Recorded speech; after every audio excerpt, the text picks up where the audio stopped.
चलिए देखते हैं कूलम्स लॉ। क्या देखते हैं? Coulomb's law. कूलम लॉ क्या है? अब देखते हैं हम लोग कूलम्स लॉ क्या है। से देखिएगा, इन्होंने कूलम साहब ने दो आवेश लिया, एक को नाम दिया Q1 और एक को नाम दिया क्या? Q2, और दोनों को बीच की दूरी को, एक को बिंदु A पर रखा, एक को बिंदु B पर रखा, और दोनों के बीच की दूरी को क्या कर दिया? R कर दिया। तो समझिएगा कूलम साहब ने किस प्रकार से आखिरकार जो है इसको सत्यापित किया था, किस प्रकार से इन्होंने सत्यापित किया था। समझिएगा, थोड़ा सा समझने वाली बात है। आखिर आप भी इस काम को कर सकते हैं कि नहीं कर सकते हैं, थोड़ा सा देखिए, जरा समझिए, आप कर सकते हैं कि नहीं कर सकते हैं से बहुत इंपॉर्टेंट है। देखिए इन्होंने क्या किए होंगे, दो आवेश लिए, दोनों को क्या किए होंगे? पहले तो क्या किए होंगे? दोनों को सटाए होंगे, फिर क्या किए होंगे? फिर हटाए होंगे, फिर सटाए होंगे, फिर हटाए होंगे। समझ रहे ना? पहले हटाए, फिर सटाए, फिर हटाए, फिर सटाए। ओके, अब जब हटाएं और सटाएं तो जरूर देखे होंगे क्या कि दोनों के बीच में क्या लग रहा है? बल लग रहा है। अब दोनों को जो बीच में बल लग रहा है वो क्या होगा? कभी बढ़ता होगा तो कभी क्या होगा? घटता होगा, कभी बढ़ता होगा तो कभी क्या होगा? घटता होगा। तो जब नज़दीक लाते होंगे तो बल क्या होता होगा? बढ़ता होगा। जब दूर ले जाते होंगे तो बल क्या होता होगा? घटता होगा। तो इस प्रकार से इन्होंने एक नियम दिया और आवेश से संबंधित इन्होंने नियम दिया। क्या नियम दिया? पहला कि दो आवेशों के बीच लगने वाला बल, कैसा बल? आकर्षण तथा प्रतिकर्षण का बल। आकर्षण तथा प्रतिकर्षण का बल उनके आवेशों के गुणनफल के क्या होता है? समानुपाती होता है। इन्होंने इस नियम को क्या कह दिया? फर्स्ट लॉ कह दिया। समझिए, इन्होंने इस नियम को क्या कह दिए? फर्स्ट लॉ कह दिए। और दूसरा इन्होंने दिए कि F प्रोपोर्शनल, अर्थात दो आवेशों के बीच लगने वाला आकर्षण या प्रतिकर्षण का बल जो होता है दोनों के बीच की दूरी के वर्ग के व्युत्क्रमानुपाती होता है। 1 बटा क्या कर दिए इन्होंने? R² कर दिए। और इस प्रकार से इन्होंने क्या कर दिया? व्यंजक प्राप्त कर दिए।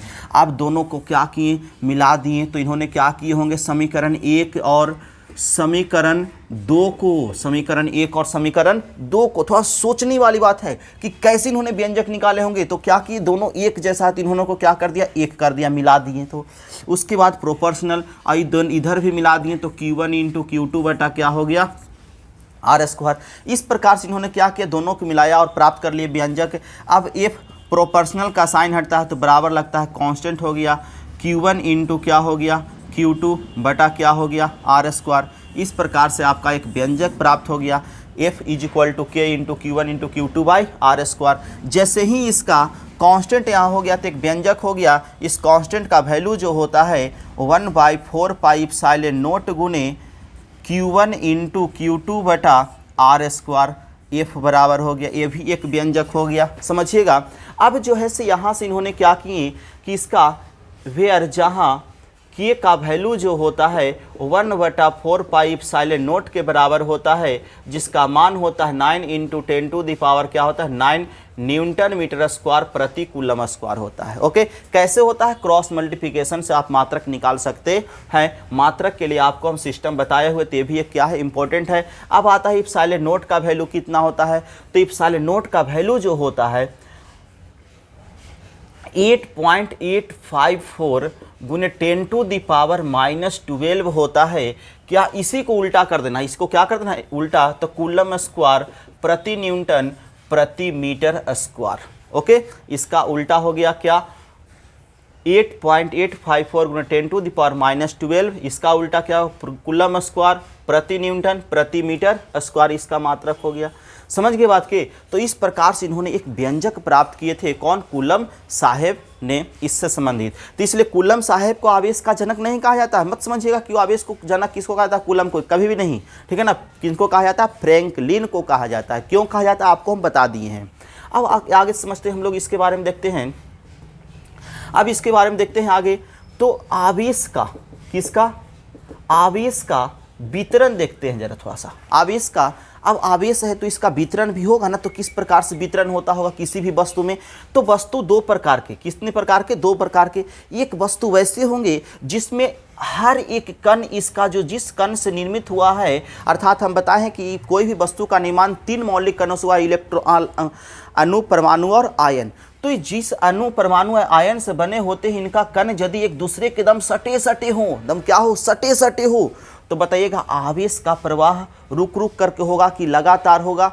तो लगातार ना होगा, तो इस प्रकार से लगातार होगा, तो इसलिए इसको क्या बोलते हैं, संतत वितरण। क्या बोलते हैं इसको, संतत, कंटिन्यूअस। क्या बोलते हैं, कंटिन्यूअस इसको बोला जाता है।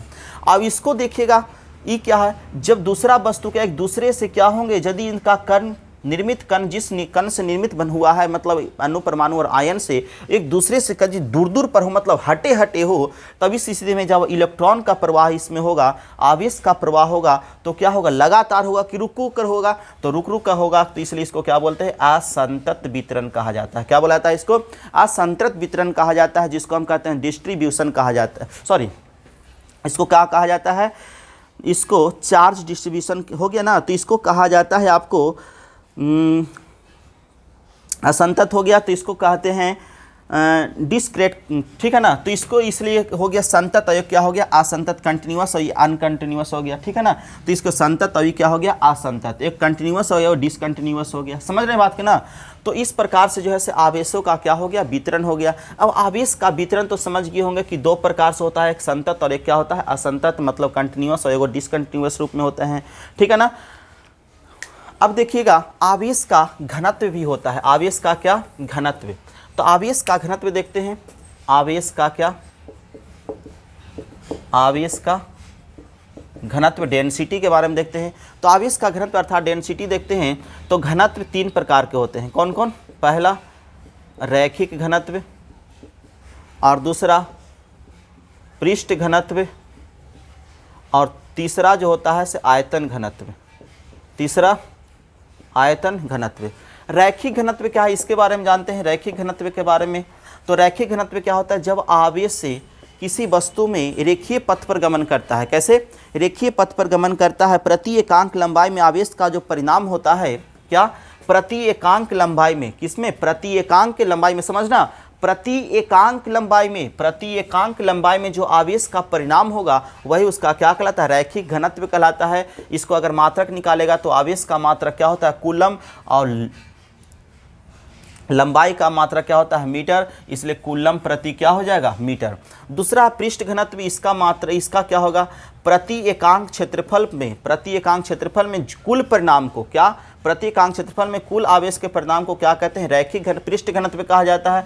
इसका मात्रक निकालते हैं तो कूलम, और इसका क्या होता है, मीटर स्क्वायर, अर्थात क्या हो जाएगा, कूलम प्रति मीटर स्क्वायर। उसी प्रकार से आयतन घनत्व का निकालते हैं तो क्या होगा, कूलम प्रति क्या हो जाएगा, वॉल्यूम। प्रति एकांक आयतन में आवेश का कुल परिणाम क्या कहलाता है, आयतन घनत्व कहलाता है, अर्थात क्या हो जाएगा, कूलम प्रति क्या हो जाएगा, मीटर क्यूब। आयतन का मात्रक अर्थात कूलम प्रति क्या हो जाएगा, मीटर क्यूब हो जाएगा। तो इस प्रकार से आप समझे क्या, आवेशों का कूलम का नियम।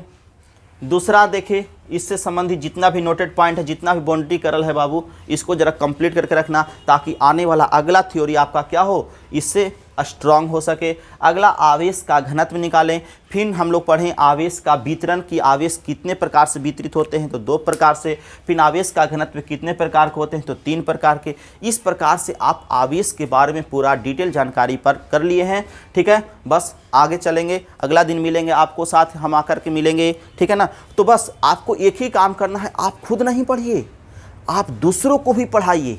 और इसके लिए क्या करना पड़ेगा आपको, आपके माध्यम से कोई दूसरा बच्चा अगर सीख लेता है तो आपको